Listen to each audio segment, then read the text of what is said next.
Magandang araw po and welcome to another video. And in this video, pag-usapan po natin is all about my PC build. So ano-ano yung mga parts na ginamit ko, ipapakita ko lang po sa inyo. And then let's try to explain na rin siguro from some parts kung ano yung, kung bakit yun yung mga item na napili ko. Okay?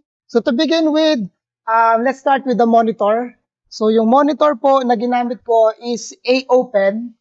This is a product line from Acer. Ayan po siya.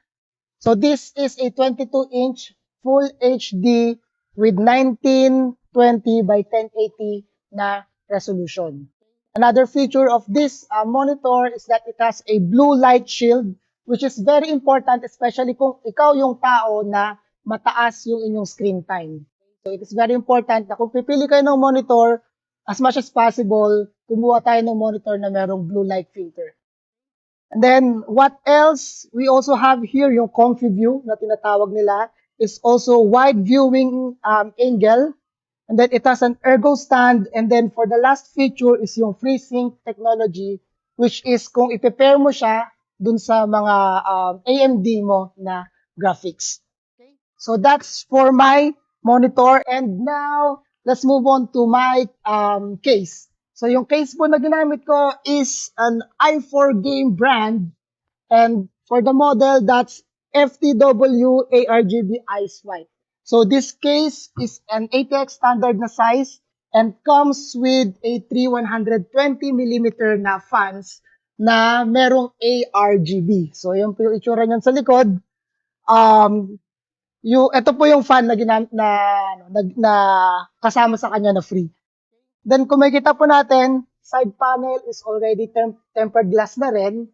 And then it also comes with a good ventilation holes, just a standard standard build ng mga cases. So meron siyang ventilation hole dito sa taas.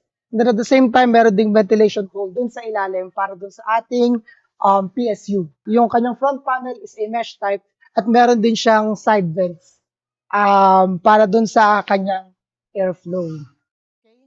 So this is once again, this is iForgame FTW aRGB Ice White build. Sa loob ng ating case, simulan na natin dito sa motherboard.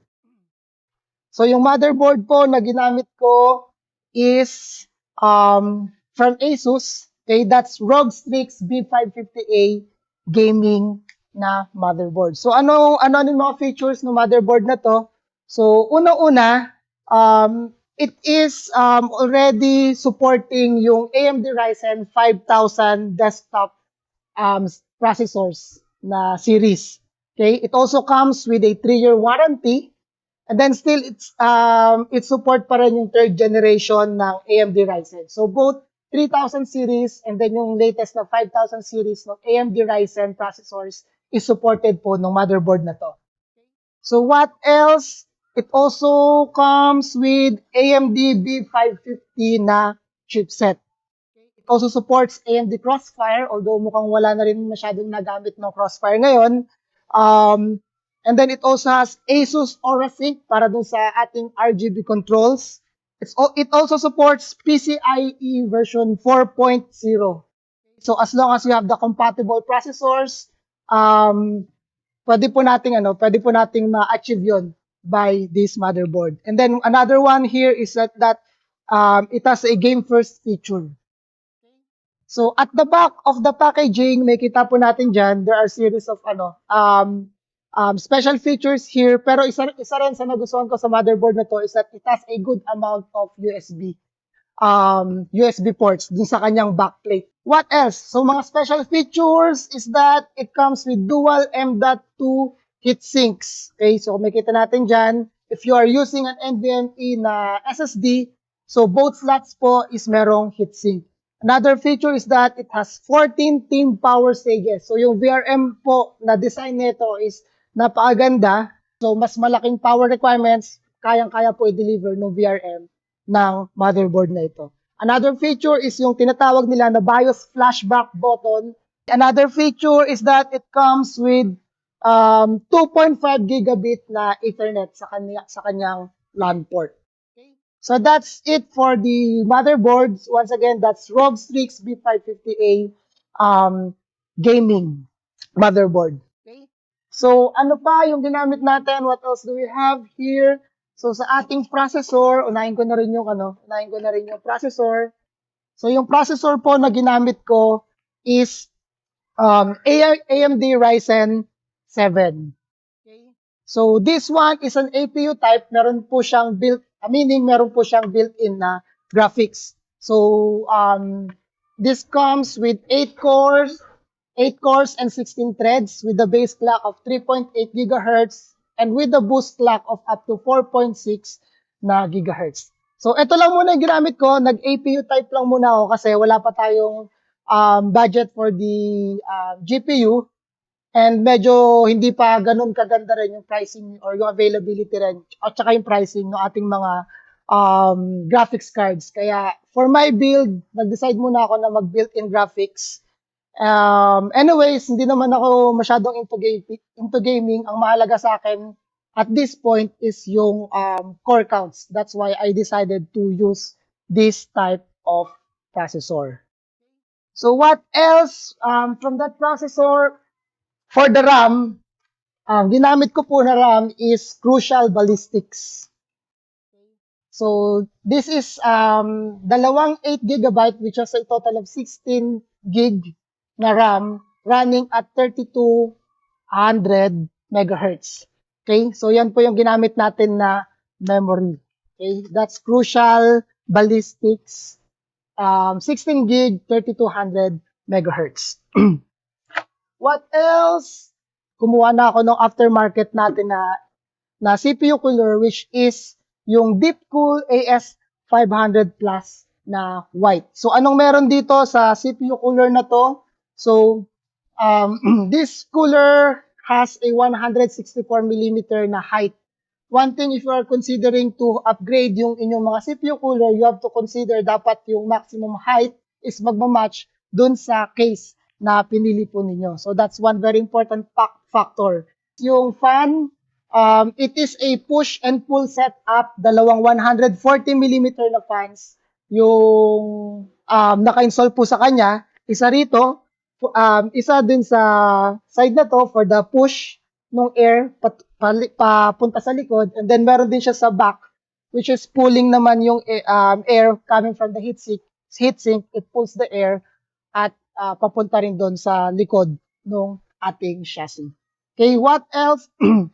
For the airflow, with the maximum capability ng ating fan, kaya po niya mag-produce ng 70.81 CFM. And then what else? The feature, it comes with aRGB lighting options. For the storage naman, yung storage na ginamit ko is Western Digital Blue na NVMe. This is 500 GB.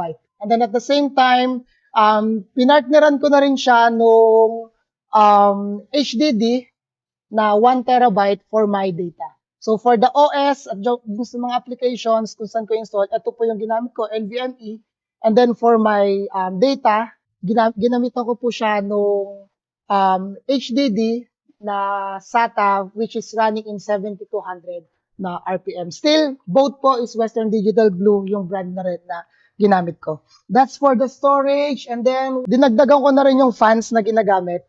So, I'm using here yung Arctic P12. Yung free na fan, ginamit ko siya para maging exhaust. Yung additional na 3 fans na to, which is yung Arctic P12, ginamit ko naman siya para dun sa intake. Yan po yung nakasetup dun sa harap ng ating chassis. So, anong meron na feature tong Arctic P12? Actually, ang pinakabentahe po nito is that tahimik daw siya. No? Silent yung fan. Even though the fan is running in full speed, pero compared to other type of fans, mas tahimik pa rin. Mas less yung noise na pinoproduce nitong fan na to. What else? According to the box, so this is optimized for static pressure. So this is also good when it comes to delivery or yung blow, yung buga ng hangin. No? Maganda rin yung buga ng hangin ng fan na to. Another is that it comes with fluid dynamic bearing. Yung gamit niya po na bearing type ng kanyang fans. And then it also comes with 4-pin PWM PST connector. So what this means is that pwede nyo pong pagdugtong-dugtungin, kagaya ng ginawa ko, meron akong 3 fans na ginamit. And then when it comes to setup, pinagdugtong-dugtong ko po yung 3 fans at yung last na part nun is nakakabit po siya sa isang PWM na pin header ng ating motherboard. So that's the other upgrade. And then for the last part to power it all up, ginamit ko po is yung sa ating PSU, ang ginamit ko po is Seasonic core na 650 watts. So this one is gold rating na rin. Then at the same time, yung basic ano lang po to, so this is a non-modular type nung ating PSU. Okay. So ayan po, isalansa lang natin sila ng maayos para makita pa rin or ma-showcase pa rin yung mga parts na ginamit natin. So that's it for my PC build. And then overall, lahat po to, kung isasama po natin, this one falls dun sa 55K na range. Pero kung medyo tight naman yung budget, for this one, pwedeng optional lang muna to. Pwedeng hindi mo muna isama yung case fans. Total, meron namang free na 3 fan yung binili natin na casing. So pwedeng wala muna ito. Okay? Then at the same time, yung CPU cooler, pwedeng wala rin muna to kasi nga yung processor naman is meron naman siyang kasama ng stock na fan tsaka heatsink. Then when it comes to the storage, pwedeng NVMe lang muna, saka ka na bumili ng HDD kapag meron ng budget. So that's one thing to trim down again yung budget. And then for the RAMs, pwedeng isang 8 gig lang muna yung gamitin niyo. Okay? So this is the basic kumbaga basic parts na dapat meron yung inyong CPU or yung inyong desktop. As long as you have yung motherboard, yung processor, yung RAM, yung storage, yung PSU, pwede nyo pa rin po mapatakbo yung inyong desktop unit. Okay, so siguro kung sa akin, kung pag tinanggal ko tong mga to, yung complete package kanina is around 55K. Pero kapag tinanggal ko po yon, siguro magda-drop po yan ng more or less nasa 48 to 50,000. Okay? So that's it for my PC build. Comment ka naman diyan kung ikaw yung meron or ikaw yung bubuo nung PC. Comment mo diyan ano yung mga parts na gagamitin mo with the 55K na budget limit. So maraming salamat po. Thank you for watching at subscribe ka na rin po sa ating channel and let's see yung mga other videos na pwede ko pong gawin out of this PC build. Thank you and God bless.